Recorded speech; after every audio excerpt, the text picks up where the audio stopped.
اس وقت فلسطینی مسلمانوں کے حالات ہم سب کے سامنے ہیں۔ سوشل میڈیا کے ذریعے ہمیں خبر ملتی رہتی ہے۔ ہر مسلمان کا دل رو رہا ہے، ہر شخص تڑپ رہا ہے۔ ہم کچھ نہیں کر سکتے تو کم از کم دعا تو کر ہی سکتے ہیں، اور ہر مسلمان فلسطینی بھائیوں کے لیے، بہنوں کے لیے، بچوں کے لیے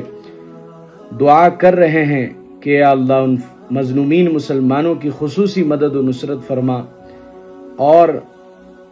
ظالمین کے حق میں اگر ہدایت ہے تو جلد از جلد ہدایت عطا فرما، اور اگر ان کے حق میں ہدایت نہیں ہے تو انہیں نیست و نابود فرما۔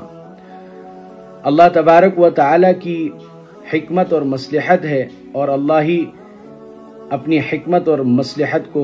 بہتر جانتے ہیں کہ اس میں کیا حکمت ہے، کیا مصلحت ہے۔ البتہ ایمان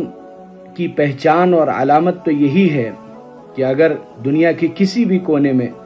کسی ایمان والے کو تکلیف پہنچتی ہے تو ایمان والا تلملا جاتا ہے، ایمان والا درد سے اٹھ جاتا ہے، اور یہ ایمان کے سب سے کمزور اور ادنا درجہ ہے، کیونکہ حدیث میں ہے من رأى منکم منکرا فلیغیرہ بیدی فإن لم يستطع فبلسانه فإن لم يستطع فبقلبی فذاک اضعف الایمان، کہ اگر ہم سامنے ظلم ہوتا ہوا دیکھیں، برائی ہوتا ہوا دیکھیں، اگر ہمارے اندر طاقت ہے تو ہم ہاتھ سے روکیں، اگر اس کی طاقت نہیں ہے تو زبان سے ہم روکیں، اگر اس کی بھی طاقت نہیں ہے تو دل سے اسے برا سمجھے، یہ ایمان کا سب سے ادنا و کمزور درجہ ہے۔ کم از کم اتنا درجہ تو ہر ایمان والے کے اندر ہونا ہی چاہیے۔ اور ظلم یہ بڑی خطرناک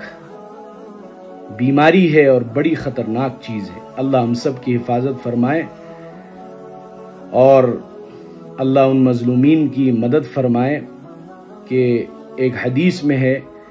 کہ ظلم سے بچو، اس لیے کہ اس کی آگ چنگاریوں کی طرح آسمان میں اٹھتی ہے، اور ایک روایت میں ہے کہ ظلم اور اللہ کے درمیان کوئی آڑ نہیں ہوتا ہے، مظلوم کی بد دعا اور اللہ کے درمیان کوئی حجاب نہیں ہے، کوئی حجاب نہیں ہے، کوئی آڑ نہیں ہے، براہ راست سیدھا اللہ تبارک و تعالی مظلوم کی آہ کو قبول کرتے ہیں، تو سنتے ہیں، اور اللہ تبارک و تعالی کے عذاب سے کون بچ سکتا ہے؟ دنیا میں نہیں تو موت کے بعد تو اللہ کا عذاب چکھنا ہی ہے۔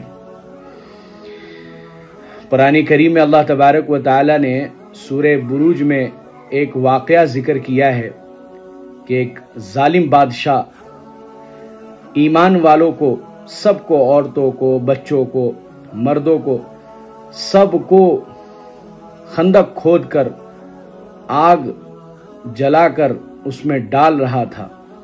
تو ایک ماں چھوٹے سے بچے کو لے کر کہہ رہی ہے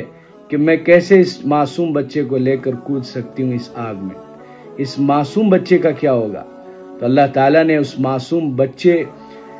کو قوت گویائی عطا فرمائی، اس معصوم بچے کے منہ سے نکلا کہ ماں یہ آگ نہیں ہے، یہ جنت کا باغ ہے۔ چنانچہ ماں اس بچے کو لے کر کود گئی۔ تو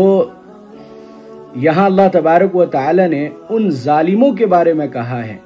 ظاہری طور پر تو یہ نظر آ رہا ہے کہ مسلمان قتل کیے گئے، لیکن اللہ کہہ رہے ہیں قتل اصحاب الاخدود، کہ یہ خندق والے یہ قتل کیے گئے، یہ ہلاک و برباد ہوئے ہیں، یہ اللہ کے یہاں عذاب کے مستحق ہوئے۔ تو یقیناً ان ظالموں کا کیا حشر ہوگا یہ تو قیامت کے دن ہی پتہ چلے گا، یہ تو مرنے کے بعد ہی انہیں پتہ چلے گا۔ بس ہم زیادہ سے زیادہ یہ کہہ سکتے ہیں اور اللہ سے یہی دعا کر سکتے ہیں کہ یا اللہ اگر ان کے حق میں ہدایت ہے تو جلد از جلد ہدایت عطا فرما، اور اگر ہدایت نہیں ہے تو ایک ایک کو چن چن کر ختم فرما، اور مظلومین مسلمانوں کی خصوصی مدد و نصرت فرما، اور بیت المقدس کو یہودیوں کے چنگل سے آزاد فرما، اور اسرائیل کا خاتمہ فرما، اسرائیل کا خاتمہ فرما، اور مسلمانوں کو فتح نصیب فرما۔ اللہ تبارک و تعالی ہماری دعاؤں کو قبول فرمائے، ہماری فریادوں کو قبول فرمائے، اور ہر شخص کو چاہیے کہ اللہ کی اطاعت اور رسول کی اطاعت کے ساتھ زندگی بسر کرے۔ یقیناً یہ گناہوں کا نتیجہ ہے کہ دنیا میں کہیں نہ کہیں خشکی میں ہو یا بحر میں ہو فساد اور بگاڑ ہوتا ہے، یہ ہمارے بدعمالیوں کا نتیجہ ہے۔ اس لیے ہم سب کو چاہیے کہ سچی پکی اللہ سے توبہ کرے۔ السلام علیکم ورحمۃ اللہ وبرکاتہ۔ سوشل میڈیا پر سب سے قدیم اور سب سے ریلائبل برانڈ درسقرآن.com